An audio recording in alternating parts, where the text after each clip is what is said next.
So our next genre was French films, with the winning film being The Crimson Rivers, which I had not heard of before this, beating out other films like Amelie and The City of Lost Children, which I had heard of.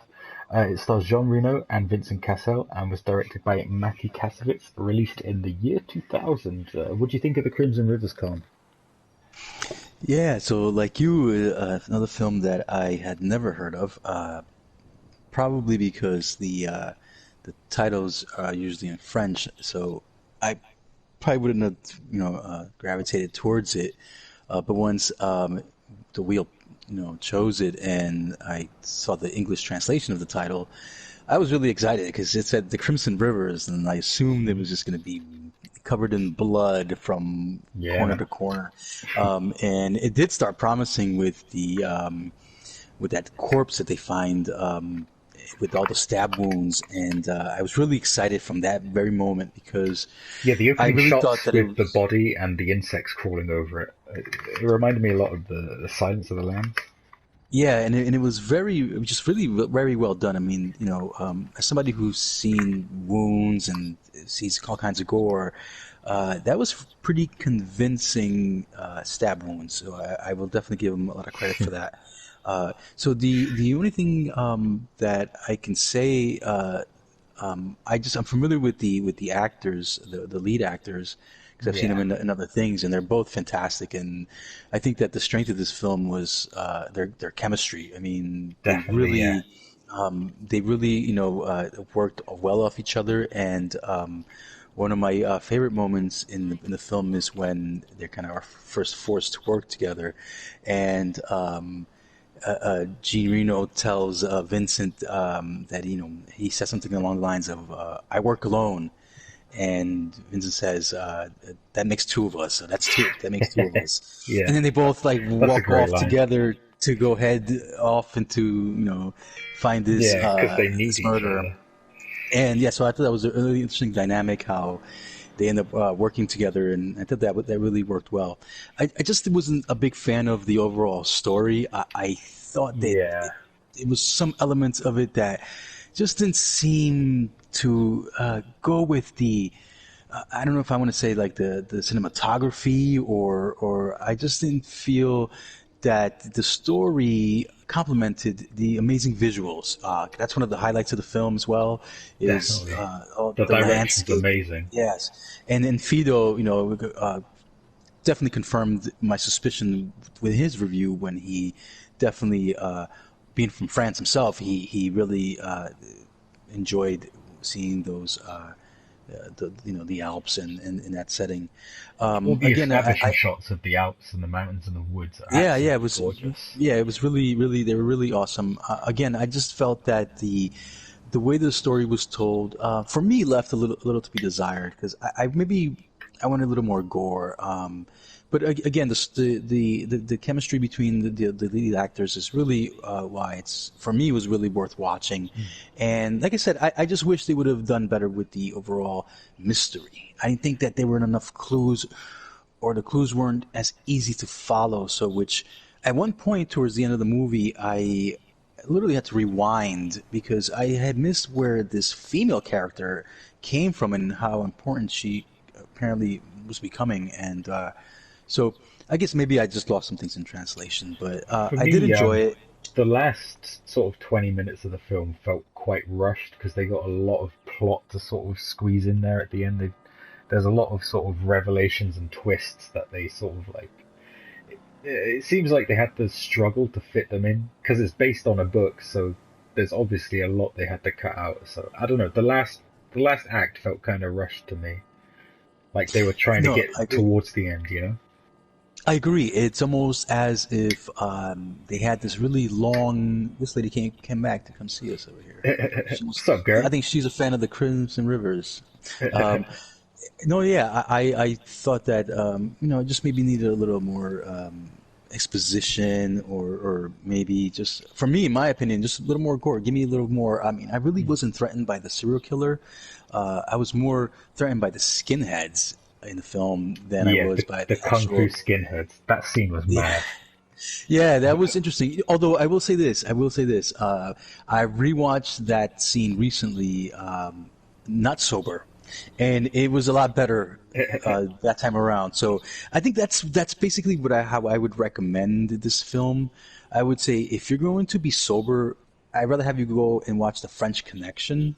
Yeah, But if you are like feeling tipsy and you're really, in a good mood, I would or feeling the effects, I would say, you know what, watch The Crimson Rivers because there's a lot of great cinematography and it does make you think, as you're following the story. I just thought that they could have done a better job of yeah. The telling the plot story. gets a little convoluted at the end, Yeah, definitely, but definitely. it does look gorgeous.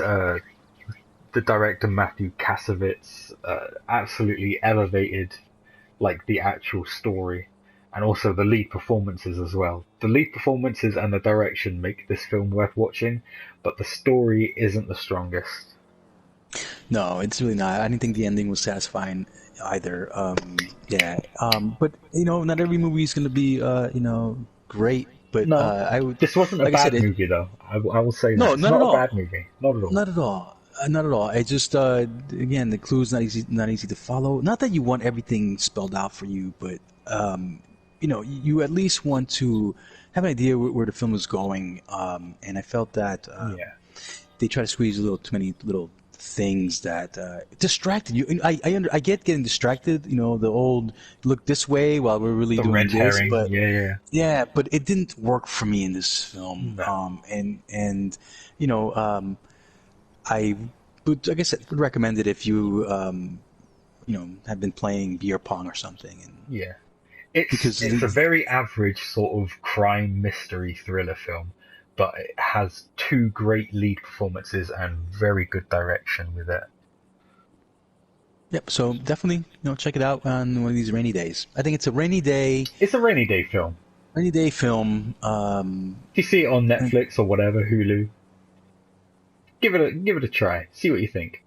Yeah, yeah. Just don't expect too much gore for you gore hounds like me.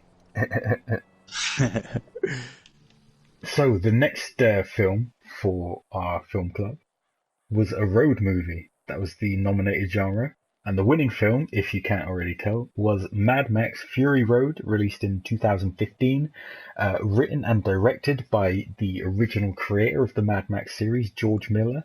And this was the fourth installment of the series, though it's not really a sequel, it's more of a reboot, although it is a sequel. It's a reboot slash, it's one of those things.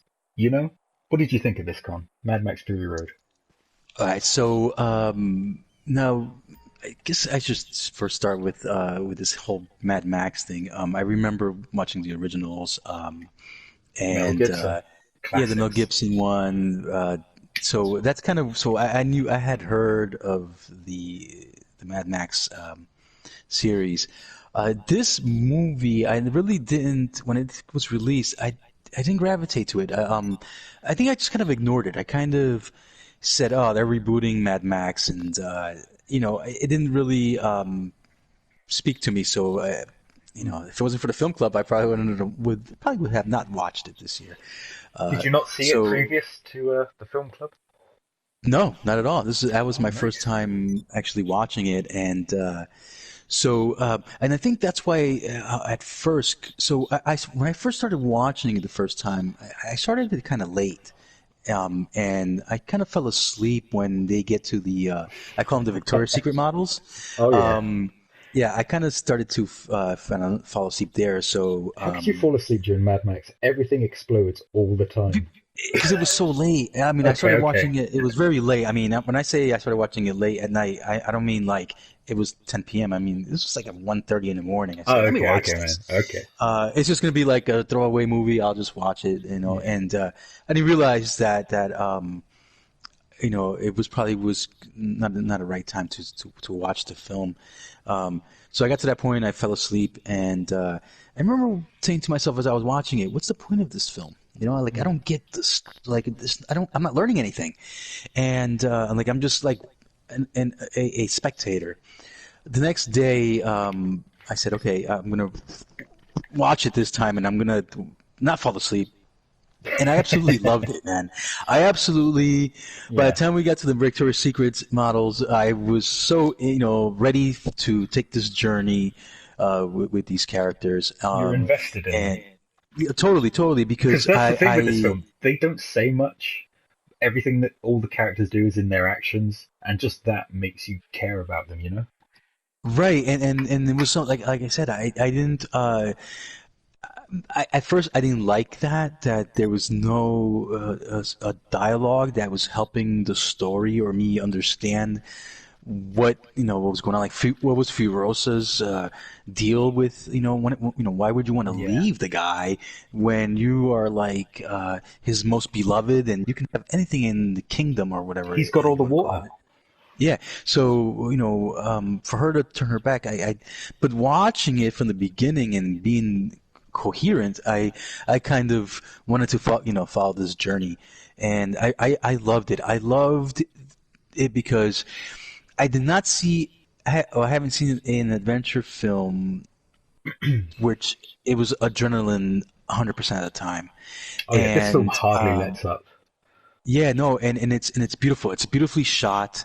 I mean, the setting of the desert really made you feel like, man, you're so lost out there, and it Mm. creeped me out, honestly. And mentioned that in my review that it made me like just to think, man, living in that wasteland, and uh, I would hate to be alive during a post-apocalyptic. You Yeah, know what man. I mean? I wouldn't I survive. I'll straight up yeah, say it's it. like I need my creature comforts, man. And so, but I loved it. Like you said, the action is the dialogue, and I Yeah, could see totally. why people would that need story to be told in a conventional way, not like this. But for me, once I got past that and I understood the vision of what the director was trying to do, it really became a different film, and it just became when I like I said when I understood his vision, the film became more enjoyable, and I didn't care about the details in the script. You know what I mean? I was Yeah. like, you know what? I get the point, and it's well told. And come on, I mean, let's look at the detail in this film. Look at the stuff that we're wearing. I mean, look at this outfit I'm wearing right now. I mean, it's very close to what these guys were wearing in the film, and Mad Max has always had again, iconic design right from the beginning, the yes, and very first film, you know? this movie does not let you down, and Totally. I think the best way that I could summarize this film was what I wrote in my script. I mean, in my review, where the action for me was like death metal. Was like watching and listening to death metal. The Yeah. action was nonstop, in your face, and it really wanted you and it really gripped you. The visuals with all the detail and the costumes, it was heavy metal. Everything And was like a lot of those just stunts practical. People actually on yes, yes. poles swinging around, cars rolling over Oh, 60 absolutely, times. and I'm going to get to that because of our main man Squirrel mentions that in his review about that. But for me, the story wasn't the greatest story told, but for me, it was hard rock. Yeah, it was still enjoyable. I It's a could still simple rock out to story, it, you know? right? And so the story for me was hard rock, Yeah. Like and the everything the dialogue. characters do, they make sense. Like their actions make sense. Yes, yeah, absolutely.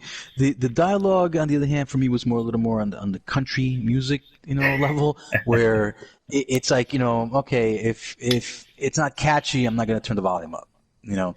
Yeah. So, but overall, it was fantastic, and just to go back to what just the practical effects and the stunts. Yes, I didn't know how much practical effects and choreography was used in this So until much. Squirrel mentioned it. Yeah, and he really breaks it down amazingly. And if you haven't read Squirrel's review of Mad Max Fury Road, please do Mm. yourself a favor and go Or check it just go out on because YouTube and look at the behind the scenes making of Mad Max Fury Road films. yeah, it's impressive. It really is impressive. And come on, I mean, GTA immortalized the arena wars, and that's the Oh, apocalyptic totally. theme in that, and it's beautiful. It's a beautiful film.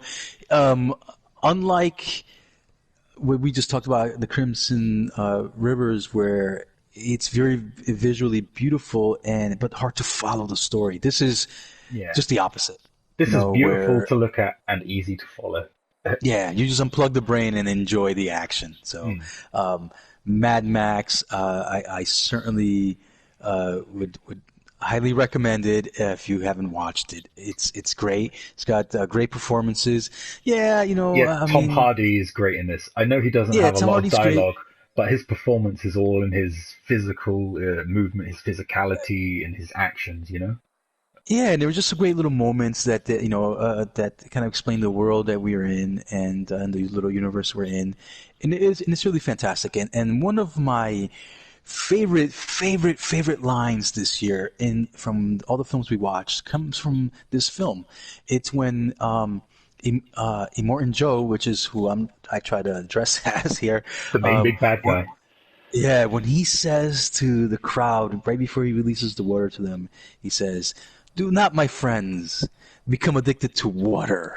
I know, right? It That will take was, hold of you, and you yeah. will resent its absence."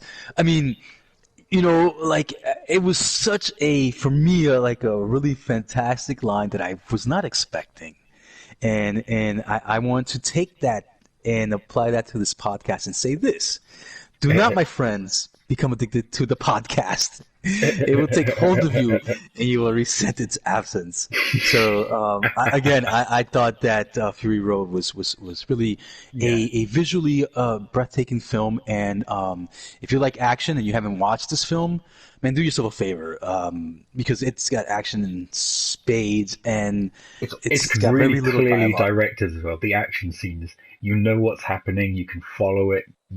It's framed perfectly. It's not fastly cut. It's not confusing.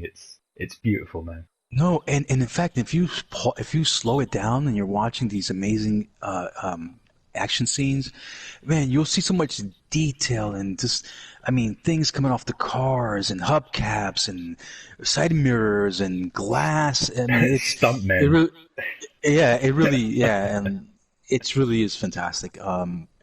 One of the great surprises this year. Um, It and was again, quite just got to get divisive past on the, our forums. Sorry, I was just going to say, yeah. DJ and Fido, I know in particular, weren't particularly fans of this film. No, because and I get it because it basically it's I found it kind of a little bit funny when she travels all the way to point A, and then just to turn around, just to be told, hey, this isn't the right place, and they have to go back to where they came from, and so But I I think could see that's the how point of the film.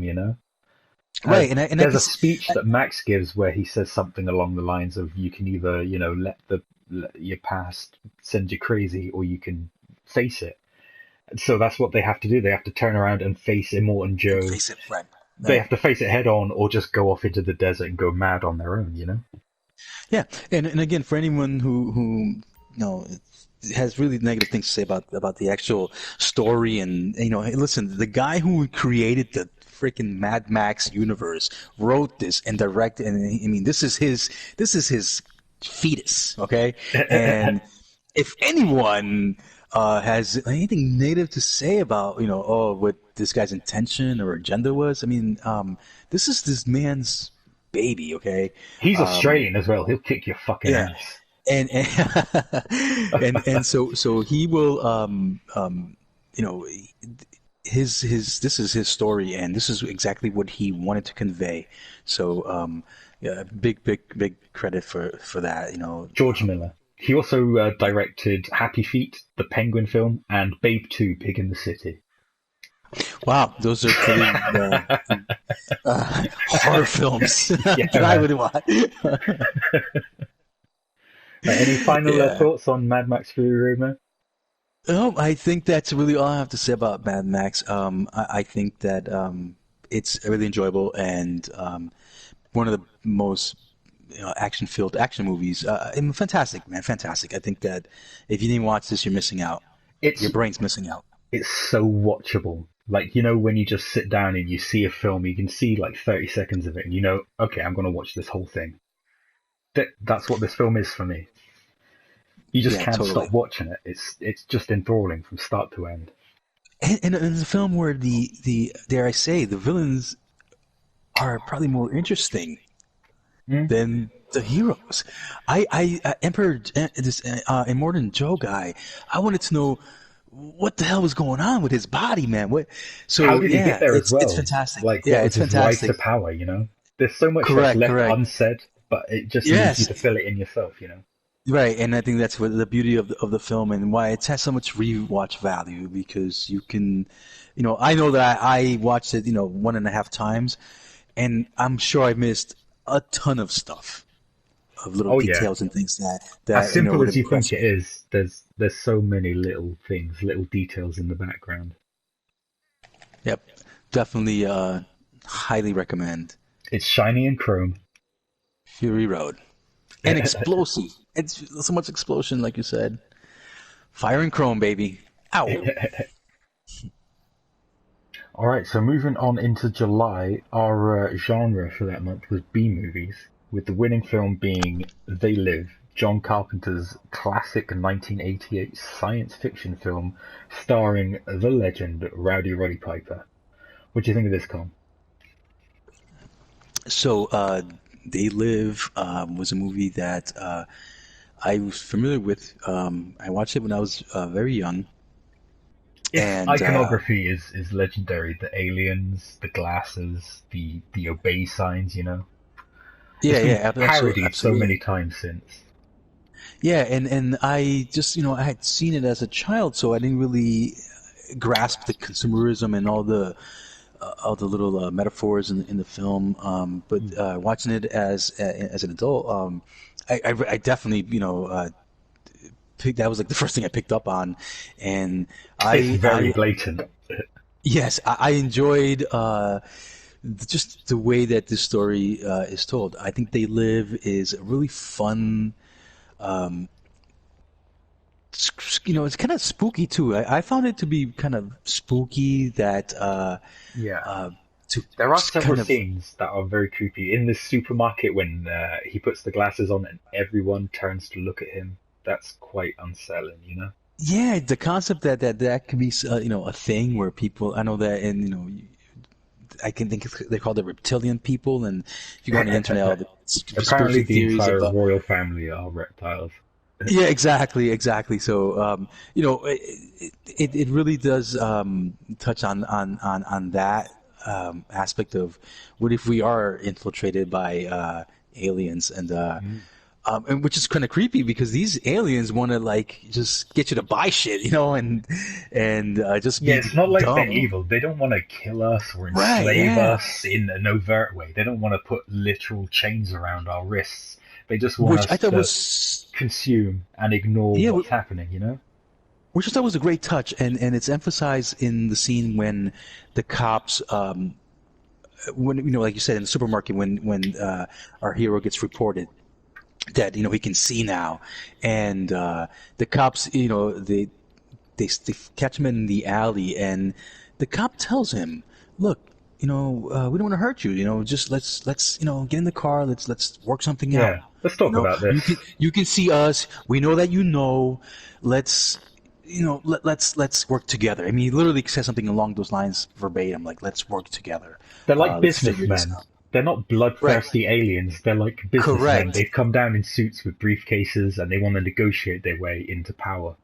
So I thought that was interesting for an alien race to Yeah. to to do.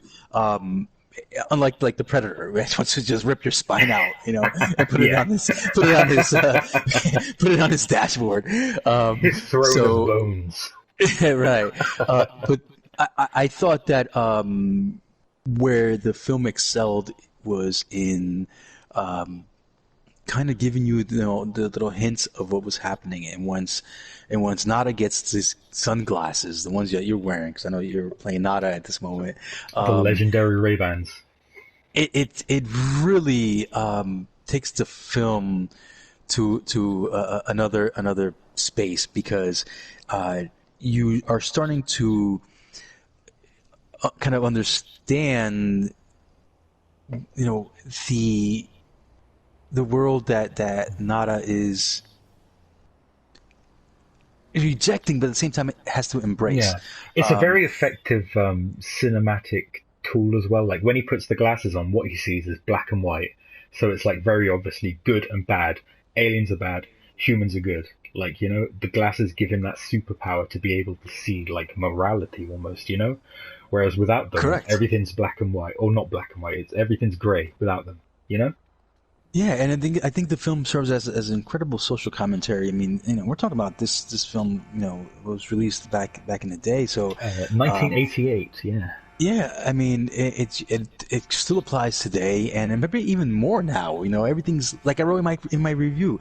Everything is skip and ad, so it's not that we Yeah, aren't getting the same amount of commercials and ads. It's just that now we're given the option to skip them, so yeah. we But we feel still like get we're them. in control. Exactly, we feel like we're in control, but we're really not because there's a lot of times where I'm like, oh man, I have to watch this YouTube ad like now. Like I can't.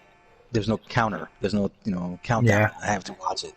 And although it's just maybe 45 seconds, I'm like this. I'm being forced to do this. They've got you So trapped. yeah. So I kind of really really enjoyed that. I think my only negatives of the film, for me personally, were some of the sound design Mm. choices, like the Nada theme song with the harmonica. See, I For like me that. It's personally, sorry. I was just going to say it's quite different from because John Carpenter, the director, he does the music for his films as well, and this is quite different from music he's done in other films. That's quite synthy and very yeah, sort of no, foreboding. This is very bluesy and working collar no, and or I working get that, class. It fits the and I thought character, it, you know. no, and I agree, it fits the Nada character, But there it is too fits much of it, his, you know. It's what, repetitive. for me, I think it just felt that it was just overused. But I, how I, many I, times did he use that Halloween theme in the film Halloween? He only wrote no, that like 8 bar piece of music and he used it like 50 times. no, right, and in Halloween he does use it, but it's used to build tension in Halloween. So even if you had your guard Yeah. down when you're watching Halloween, and that theme starts up, Yeah, in it's that something in you film, the that music's like a right. cue for you to start feeling, oh shit, someone's gonna die But but here. like you but like you said in here, it's not used in that. It's more to complement Yeah. our character, and so it's not the melody that I dislike. It's just like I said, maybe I was just maybe You hear a this little more fucking horn going sensitive off that next night. to us. Jesus Christ. Sorry, this has been going on for a while. There it goes, sorry. I bring it up and it immediately goes off. Fuck's sake. No, Sorry, I didn't mean that's to great. interrupt you. No, you know what? In fact, that I think that just gave our They Live session here, our episode, some of that quality. We're in an alley. There's a Oh, car totally, horn. yeah, I thought it was great. yeah. So no, They Live. I think that it's a film that was ahead of its time. I think that John Carpenter had a lot to say about this, the type of people that he was now around, because now he had a little more success in Hollywood, after Halloween. Oh, totally. So, Not just you know, Halloween. I think by the time he did the thing, he'd done. Oh, sorry, They Live. He'd done the Thing and the right, Fog right. and Assault on So, Precinct 13. He was well established by this point. because I couldn't help but think then, like, I'm dressed as one of the elites at the end of the film, and that's how that's what I thought of honestly when I saw the ending. I said, it's almost like John Carpenter's surrounded all of a sudden by these greedy, just they want to just produce films. They don't care what the Yeah, message is. Just the consume, executives. just put it out there. And I really felt that way. I really felt like, It might be because why by would a this point director? he'd been 15 years in the system. He had seen it Correct. firsthand. Correct, and for the themes that he touches upon in this film, and I felt that way. I felt that this was his way of saying, you know what, there's something in controlling the industry, and you really don't have a choice, unless you open your Yeah, eyes, unless you unless you do open what your we want you to eyes. do. Correct, and I think that kind of a metaphor for independent films, independent studios. Yeah, because John You don't want to Carpenter's get always had that independent film about him, feel about him. he writes his films for the most part. He directs them. He does the music. He's probably in the editing room when they're editing. He has a hand in everything about his Yeah, films. and I kind of read somewhere where I think people that work with him say Carpenter makes films for him. His films are made for him. Oh, totally. And if you happen to like him, then great, come along. But he makes the films for his enjoyment, for Yeah. his. He doesn't care if you like them or not. He's happy if you do, but he doesn't care if you don't. Exactly, and I think Because he likes like them. great freedom. Yeah, I think that's amazing freedom. But I really come on. We have to talk about the classic line in this film that I know gets beat down like a dead horse, man. Oh my god, it's been used in so many other films, TV shows, cartoons, whatever. It's been in everything. But Duke Nukem says it. Duke Nukem. I think that was my first time associating the film was when Duke Nukem, obviously when he says it, and Yeah. I bet you there's a bunch of people that think that that's like its origin, Duke Nukem, but it's actually this film. For like 15 years, I thought it was from Duke Nukem. Yeah, and it's great. Some people don't really like the outdated effects and things like that, but it fits the time and Let me just ask, take that into context. what did you think of Rowdy Roddy Piper, the wrestler, as the leading man, as an actor? Because I don't think he'd done any films before this. I think he met John Carpenter at WrestleMania 3, and Carpenter just liked him and was like, oh, I'll put you in a film. And he did. Yeah, it's exactly what happened. He just kind of had the look that he was looking for. He had Everyday the man. attitude, Yeah, everyday man, and I think it was also he needed somebody who would take the physicality of the role, and I think he nailed it. I think he especially did a great that job. fight scene.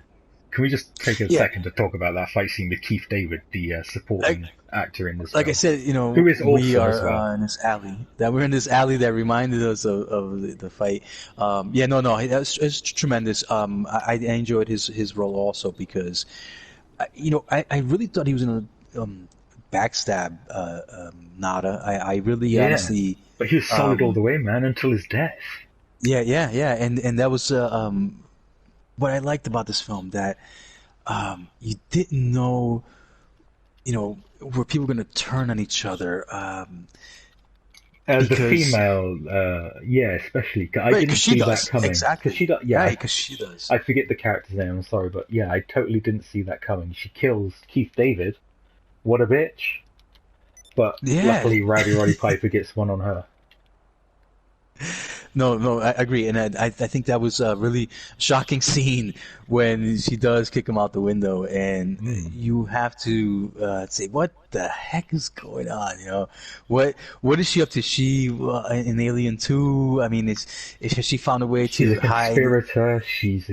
She's been offered a good deal by the aliens or something, because the aliens are like businessmen in this film. Or was she an alien that evolved? Did she evolve now? DJ, I believe, wasn't a big fan of the film. I think that for him, the film kind of slows down towards the end, and he really didn't. Everyone knew this was kind of a B movie, but there were some things that he didn't. It does didn't stack. like. Sorry, I'm just going to say it does stack all its best moments in like the first half. The best lines, the best scenes, the supermarket scene that I've come here to chew bubblegum and kick ass, all of that happens in the first half, but the second half is still very good. The underground resistance group that gets infiltrated, the storming of the news tower, which I think is very symbolic, that they stormed like a news corporation at the end. No, and I did enjoy that part, but I am with DJ on the fact that it was just too easy for them to, traverse through there. I mean, I know that nobody knew they were there. You would think the aliens would guard it a bit more heavily. It's like five guys. It kind of got a little like, to kind of like paraphrase DJ. It really felt like you're watching the Star Wars with the stormtroopers shooting our heroes, and all of a sudden these guys.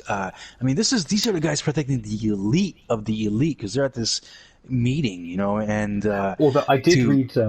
sorry, I'm just going to interject. I Yeah, go did ahead, please. read a theory that in this film, the aliens that we see in this part of LA, they're like the first, the first battalion to come to Earth to sort of like set up a stronghold. So they're only in this area of LA, and they're targeting like the poor people.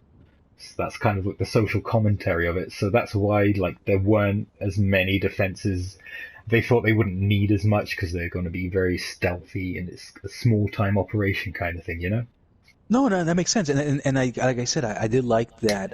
Yeah, I said to myself, you know what? Nobody knows they're there. They Yeah. went through the, they found what's it called, the wormhole or whatever. And when Yeah, they like end this up, isn't an alien invasion movie. The aliens are right, already right. here. They've invaded. They're here, Yeah, yeah, you know? Which is yeah, what I like absolutely. And about it. It's not about oh, no, aliens coming to Earth, it's about aliens already on Earth. no, and I think that's why I said that it's made it spooky for me. That it's almost like the invasion of the body snatchers, where the Yeah, evil's already here. These yeah. guys, It's though, like they've been here for want 50 years or something. right, and these guys, they want to kind of just live amongst us. Now, we don't know if they're going to want to take over the planet once they inhabit and eliminate the, like you said, it's the first generation of aliens, and they're just Mm. establishing their power so that they can take over. Um, and that was great. Like I said, I really enjoyed that aspect, but it was a little too easy for them Yeah. at the end. And It's I wrapped up did. nicely, like very easily at the end, just by destroying one satellite dish. Yeah, that was, but I didn't have a problem with that, because I mean, in a lot of these alien invasion movies, it's usually something simple that takes out the, Mm. I mean, sometimes it's water, sometimes it's music, sometimes it's Even in Star Wars, it's one ventilation shaft. exactly. So it's, I didn't have a problem with it being, one, hey, they destroy one satellite that's broadcasting. Not at all. Yeah. I thought it That was does lead to one of my favorite film endings of all time, when that very attractive woman is, bumping uglies with what turns out to be an alien. The the satellite gets destroyed. She can see what he really is. And he's like, "What's wrong, honey?" And then the film just cuts to credits. I love that. That's such a good ending. No, no, it was no, it was it really wrapped everything up, and I love that ending. I love when everything, all the aliens are exposed, and Yeah. And I it think was that great. sort of comedic ending sort of like nails home that this is a B movie. Like it's got its tongue in its cheek. You're not supposed to take it too seriously, even though it does have quite serious sort of themes. No, and I love the ending. I love that Yeah. the implications of, oh shit, now what? We all know, what do these aliens now, get turn Yeah. hostile? It's a great ending, I would and I love to thought see a that sequel to this. I think that would be really interesting. I Like that agree, I just picks agree. up right from the end of this film. Like the aliens have been exposed, what happens next? I would love to see that. Agree, my brother. So no, yeah, They Live. Definitely watch it. It's fantastic. It's right up there with Carpenter's best, with Halloween, with The Thing. It's beautiful. All right then, that was the first 6 months of the XDBX Film Club. What do you think, Con? What was your favorite film out of that juicy selection? Yeah. So out of those six great films that we got to watch, I have to say, I think one film out of all six of them, and let me recap them: The French Connection, Chicago, Aliens, The Crimson Rivers, Mad Max: Fury Road, and They Live. I think out of all those six movies, there's one film for me at least that had everything. Which, and I would say probably the most complete of all of them, and that would be Aliens. I think that for me, Aliens, not so much just the horror aspect, as I am a horror hound, but I think that the other films kind of lacked things in certain departments. I think maybe except Chicago. I think Chicago was another. I wouldn't Really? call it a complete film. From the guy who Um, doesn't like musicals. yeah, man. Listen, it razzle dazzled me, man. I'm not gonna lie, but I think Aliens is the film that definitely my favorite of the six. How about you? What would you say was your favorite? For me, it's a toss-up between Chicago, like yourself, although I am a fan of musicals. I can't get enough of the fucking things. And They Live. I love Roddy Piper. I love John Carpenter. I love that film.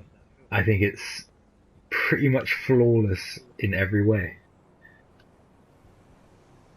That's interesting. I wouldn't think that. I wouldn't think that you would have liked it that much. But yeah, no, it's definitely It's not my favorite Carpenter film. I think that would be The Thing, but it's up there. It's close. yeah, no. I think that it has a lot of meaning, and for you who really has can pick up on the subtleties of the message and theme, I think that yeah, I think it's completely makes sense that you would choose that as All the right. and I think that I'm glad you picked They Live because I have to say that Lime and I, man, we came here to chew gum and podcast, and I And think we're we're all out on of podcast. podcast. All right, well, this has been the first part of our 2019 Film Club roundup.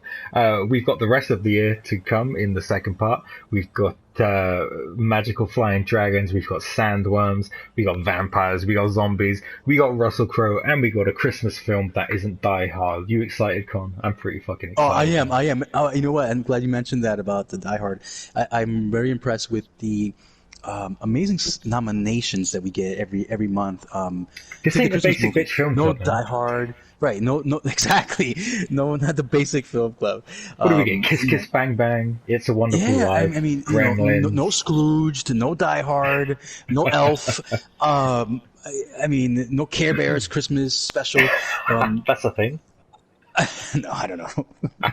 So I'm like I said, I'm always take great joy in being part of the film club, and I hope that in the coming months and year we get more people to participate. And like I said, I don't want people to feel that you have to be an expert or be eloquent or just what, just tell us what you think about what Yeah. you watched. And even if you don't want to watch, just throw in a nomination so that we have interesting things to watch. And I will say I've been very conservative with my choices this first year. I'll go for it, Con. So Next year, I'm going 2020, to. just go I'm for it. opening. I'm gonna just so you know. I'm warning everybody. I'm gonna open it up to the things that I really I'm not afraid to watch, and I'm gonna have to. Human Centipede 2, baby. Yeah. Hey, listen. We're I've going seen to. it. We're gonna get in there, man. I'm gonna get all up in your guts, man. I'm gonna. You know. As long as I'm the front of the centipede, I don't mind. Hey, listen. You guys maybe watch musicals. You're gonna watch somebody's decapitation. Okay. No, I again, I want to thank everyone who participates every month, even the people who are silent. They don't speak, don't say anything, and they just kind of follow along. We know you're Thanks watching for these all the films. clicks. One thing I wanted to say about that I meant to mention during Crimson Rivers is that this will be my last point too.